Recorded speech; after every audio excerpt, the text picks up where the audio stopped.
నేను రీసెంట్గా chicken shop పోయినా, నాతో పాటు ఇంకో కస్టమర్ కూడా వచ్చిండు. ఆయన చీమ కోడి అని ఉంటుంది, అది తీసుకున్నాడు. 2 చీమ కోళ్ళు ఉన్నాయి, ఒకదాన్ని పట్టుకొని ఈయన కోస్తున్నాడు. ఆ ఇంకొక కోడి అయితే ఉందో అది గొంతు పగిలిపోయేలాగా అరుస్తుంది.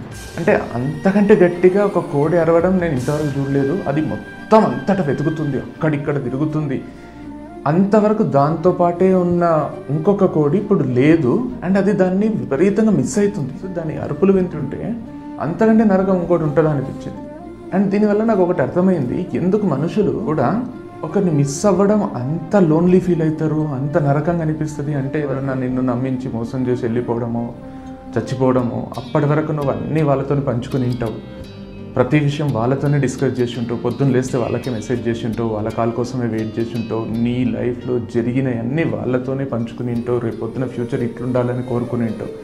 ఇవన్నీ జరగకుండా సడన్గా ఒక మనిషి దూరం అయితే ఆ నరకం ఎందుకు అంత విపరీతంగా ఉంటుందో ఈ కోడిని చూసి అర్థమైంది నాకు. అంటే లైఫ్లో ఏవైనా ఎదుర్కోవచ్చు, కానీ ఒకరిని మిస్ అవ్వడం అనే ఫీలింగ్ ఉంటుంది చూడండి, అంతకంటే ఘోరమైన బాధ, అంతకంటే భయంకరమైన నొప్పి ఇంకొకటి ఉండదు అని అనిపించింది. సో ఎప్పుడు కూడా ఒకరిని నమ్మించి మోసం చేయకండి, ప్రేమించి దూరం చేసుకోకండి, వాళ్ళకు దూరం అవ్వకండి, అది భరించలేనంత నరకం.